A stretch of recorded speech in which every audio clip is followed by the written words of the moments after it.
hecho, dan ganas de añadir, además de esta solidaridad transfeminista, que hay también algo, incluso significativos detalles de clase. Por ejemplo, es muy significativo en la película que ninguna de las heroínas de la película tiene coche. Y los coches siempre son los coches de los hombres o de la mujer casada. Y hay incluso también esa especie de amistad, que es muy bella, que implica también esa cuestión. Y me gustaría, esto os lo planteo os lo planteo a los dos, que esta capacidad de acción que tienen los personajes me parece un mensaje moralmente, o sea, hay algo moralmente y políticamente muy bello en la película y que es muy discreto, y hay varios ejemplos. Por ejemplo, uno muy claro es el de la directora del instituto. Es decir, esta persona que inmediatamente tiene una reacción contra Claudia y, sin embargo, sin que haya nada, cambia. Esa directora existe realmente.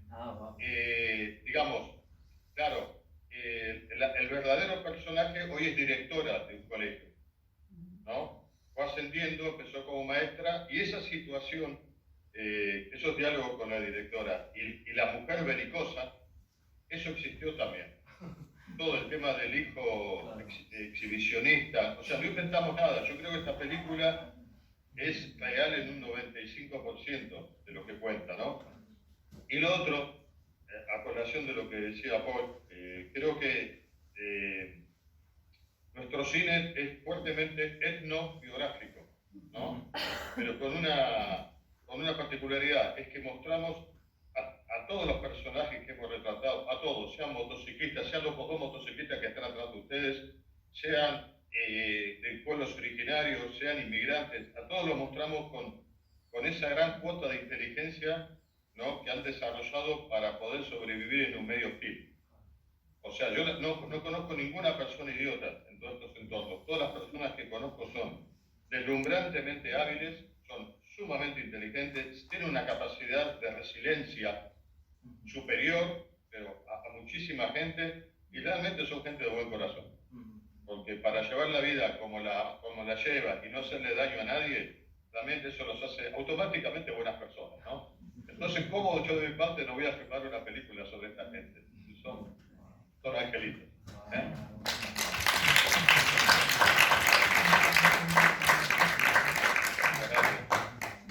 Y quizás, Paul, nos gustaría saber qué te ha provocado esta película, cuál es tu sentimiento respecto a ella. Bueno, yo vi la película cuando la enviaron, no la he visto aquí con vosotros, pero vi la película en mi casa cuando me la enviaron. Y bueno, la verdad tengo que reconocer, José, que no conocía tu trabajo antes y que por tanto mi encuentro con esta película también ha sido mi encuentro con tu trabajo, ¿no? Después he descubierto que tienes un trabajo extraordinario, ¿no?, monstruoso en el mejor sentido del término, totalmente rizomático y maravilloso, ¿no? Sí, y la verdad es que esta película, tengo que decir personalmente que cuando alguien me dice que hay una película con personajes trans, siempre mi primera reacción es una reacción defensiva, ¿no?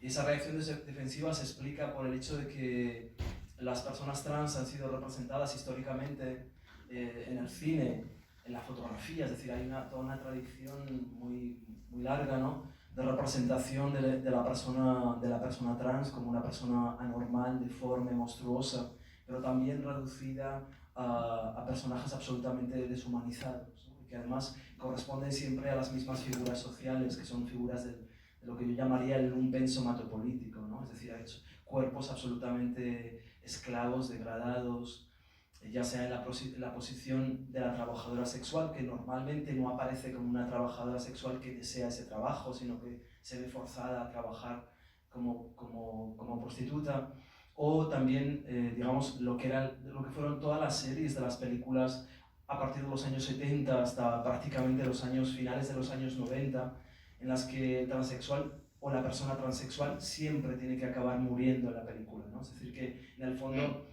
la película parece como un juicio sumario en el que se da muerte social y políticamente al cuerpo transexual. Entonces, claro, cuando me hablaron de esta película, tengo que decir que la recibí con enorme sorpresa y que me encantó, primero porque me llevó de vuelta al Chile que yo conocí cuando...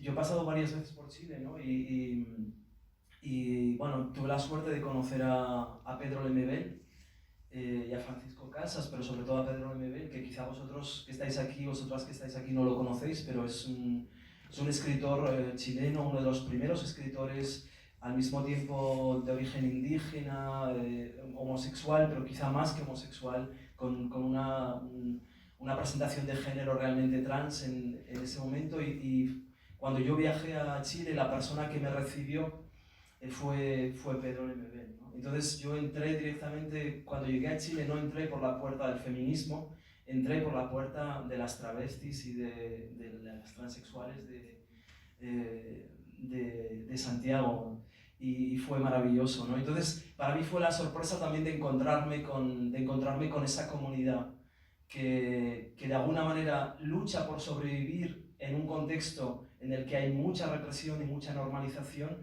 pero lo que me pareció absolutamente fundamental de tu película, lo quiero subrayar y creo que es absolutamente para felicitarte, ¿no? Es que en todo caso siempre estás mostrando la capacidad de agencia política que ellas tienen. Nunca las muestras como víctimas únicamente, sino que muestras su proceso de agenciamiento político. Un agenciamiento político en un contexto que igualmente es una mierda, hay que decirlo, ¿no? Es decir, en un contexto que es muy duro políticamente, pero muestras ese proceso de agenciamiento político, ¿no? Que ellas tienen la posibilidad de actuar, de elegir, y por supuesto además que se forma esa microcomunidad política maravillosa entre ellas, ¿no? De ayuda, que además va más allá incluso de lo transexual, ¿no? Que tiene también que ver como con una solidaridad, digamos, casi como yo llamaría transfeminista, ¿no? Porque hay otras mujeres que están allá luchando con ellas, ¿no?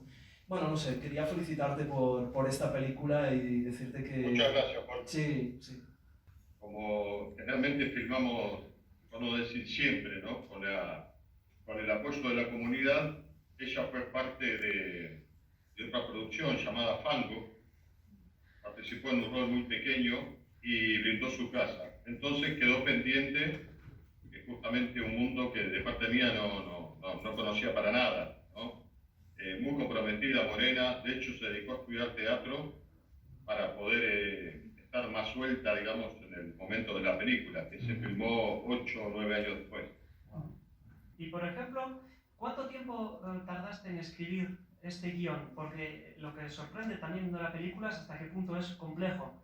Por ejemplo, hay para mí un toque de esos de vida que hay a veces en tus películas que son muy sorprendentes, que es el hecho de que la madre de Morena asocie la presencia de una araña o de un ratón al hecho de que esté Miriam en la casa y para ella eso implica algo negativo y eso hace que acaben encerrándose en la habitación, en el hospital.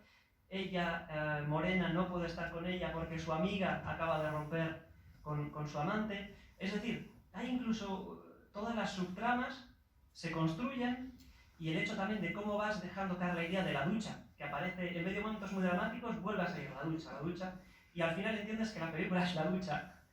Entonces, ¿cuánto has tardado en construir todo este engranaje narrativo? Sí, sabes que, Fernando, en realidad escribo mucho, y a veces escribo varios guiones a la vez. Y a veces escribo mientras filmo una película. Mientras estoy de rodaje, de noche escribo otra, ¿no? Porque es algo que me hace sentir muy bien. Y lo que hago generalmente es hacer toda una serie de anotaciones seleccionando vivencias que son aportativas a la película. Hubo muchas vivencias que quedaron afuera, porque eran redundantes o porque realmente distraían, ¿no? Digamos, de lo central. Pero, como digo, en realidad no recuerdo el tiempo, pero no fue mucho. Lo que voy haciendo es eso, ¿no? Seleccionar, como digo, o desgrabando audios, que eso lo uso muchísimo, ¿no? Realmente, por no decir siempre, la gente me pasa audios y ahí voy sacando las esencias, y una vez que eso lo tengo, digamos, en un recopilado, empiezo a escribir el guión y lo escribo muy rápidamente. Las claves que van a hacer esa historia, los otros personajes que van a introducirse, y crear un poco los elementos dramáticos de lo que vas a contar. Sí, como dijera el querido, ¿no? Walter Benjamin, se trata de filmar con la memoria de las comunidades, con las formas del habla, las experiencias y con las imágenes que ve las comunidades. Ese es el desafío, ¿no? Integrarnos tanto que vemos lo que se ve en esos lugares, como digo, ¿no? Y después la lógica de los sucesos la aportó tanto Morena como sus amigas, ¿no? Existe una verdadera profesora, existe una verdadera prima, que no están en la película por diferentes razones, pero cada personaje, el primer novio de Morena también existe. Toda esta gente y las vivencias son hechos que han sucedido en el pasado reciente. En la línea de la pregunta que tú hacías, Fernando, yo quería decir que lo que me parecía interesante también es como una crítica transversal que la película hace, que va desde el ámbito más privado hasta el ámbito aparentemente más estatal, ¿no? Que es, digamos, podríamos pensar que es la policía, y por tanto que hay como esa especie de arco que se abre, que toca desde el nivel más íntimo, lo afectivo, por tanto como una especie de política del amor, política de la pareja, ¿no? Que muestra que finalmente, bueno, con las dos rupturas que vemos en la película, la ruptura de la persona trans, de la mujer trans, y la ruptura de la mujer cis, digamos, muestra que en el fondo la política, si queréis, dañina o perniciosa del amor normativo es exactamente, se aplica exactamente sobre los dos cuerpos y sobre las dos formas de subjetividad, ¿no? No le ocurre únicamente a la persona trans, ¿no? Le ocurre, en el fondo es la propia política del amor la que parece no funcionar o la que es disfuncional. Y esa crítica se va extendiendo a todos los ámbitos, ¿no? El ámbito doméstico, la relación con la madre, y aparece después, evidentemente, en el colegio, que también aparecería, digamos, supuestamente debería ser un espacio ideal de socialización y de aprendizaje, y ahí aparece como un espacio de normalización y de exclusión. Y en último término, claro, ya la crítica absolutamente me pareció brillantísima, ¿no? En tu película, José, la crítica de la policía, ¿no? Conociendo además el contexto, claro, el contexto post-fascista, ¿no? de la sociedad chilena.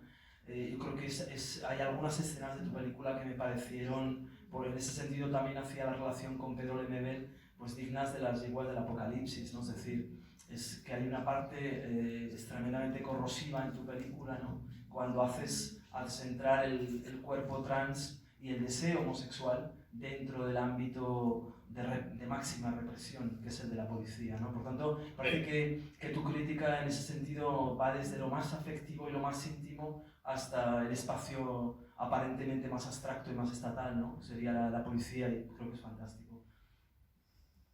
Bárbaro. Bien. ¿Respondo?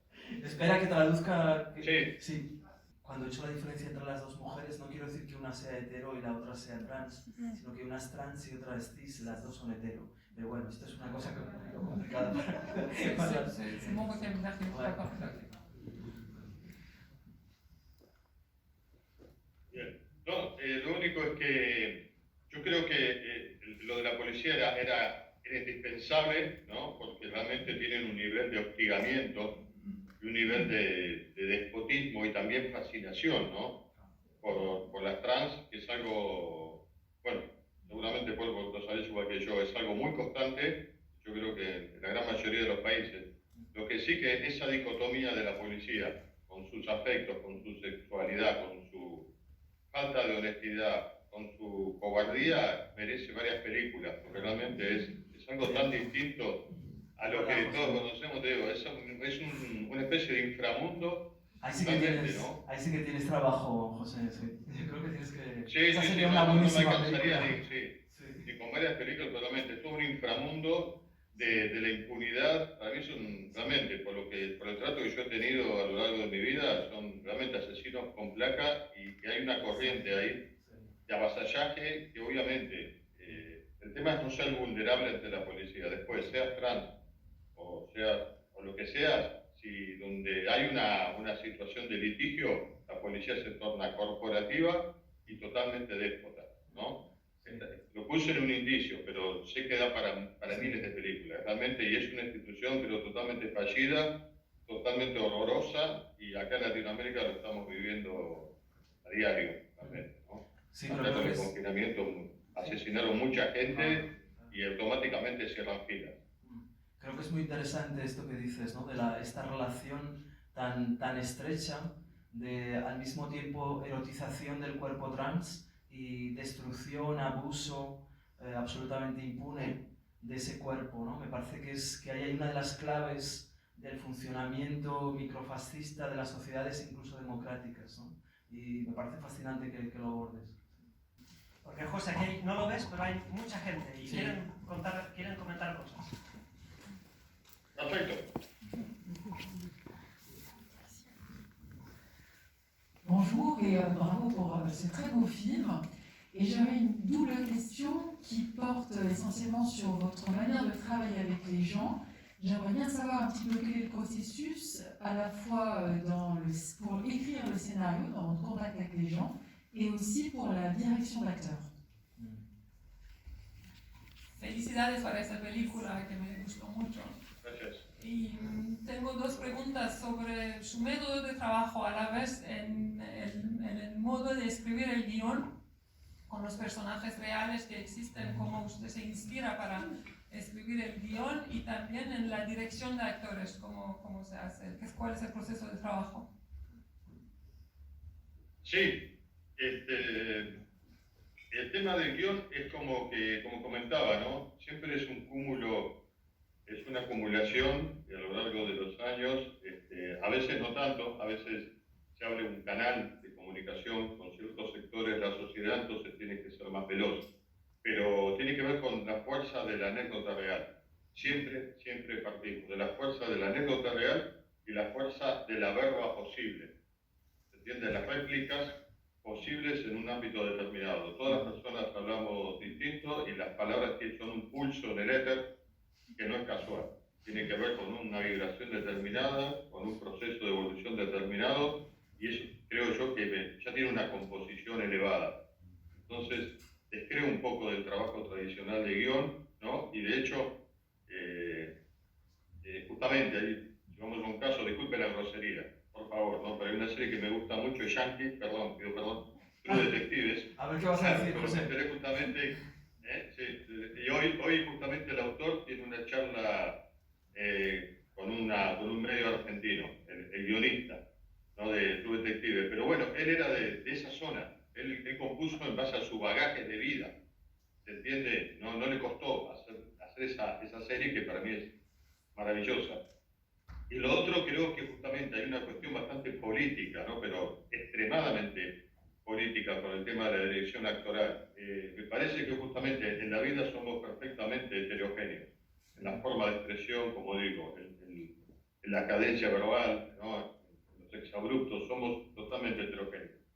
Y lo que hace el método actoral, para mi gusto, es algo muy grosero y es tratar de empatar en una nota que no existe. Nadie habla así en la vida, ¿no? Es como una homogeneidad artificiosa y torpe que hace que lo que está dentro del método es aplaudible, como la fotografía también, o como la cadencia de plano. Y lo que rompe con las cadencias es objetado, y muchas veces desde cierto sector de la crítica hasta se burlan, ¿no? Porque en realidad creo que justamente hay toda una suerte de contrasentido, como que el cine capta la vida en la medida en que esa vida sea filtrada, ¿no? Haciendo que ciertas personas sean tratadas como idiotas y hablan de una forma muy monoverbal, muy torpe, cuando la gente que hemos recorrido un poco el mundo sabemos que es totalmente opuesto.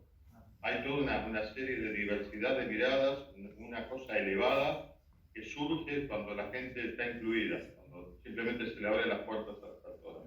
Y creo que muchas veces los estudios de filmación o los procesos de obtención de fondos hacen que justamente esa vida se evapore, que no llegue a la pantalla, ¿no? En el caso nuestro, como digo, hay muchas cosas que están sujetas al momento, a la posibilidad de componer en base a lo que hay en el rodaje, pero sabemos que con lo que traemos vamos a hacer una película. Y en definitiva, el nivel de consulta con la gente que sabe, que es la que aparece en la pantalla, ¿no? En líneas generales, diría siempre aparece en la pantalla, bueno, el nivel de consulta es permanente. Para no suponer cómo es una vivencia cuando en realidad yo jamás la viví, no tengo derecho a suponer, tengo sí derecho, creo, a preguntar cómo sería, ¿no?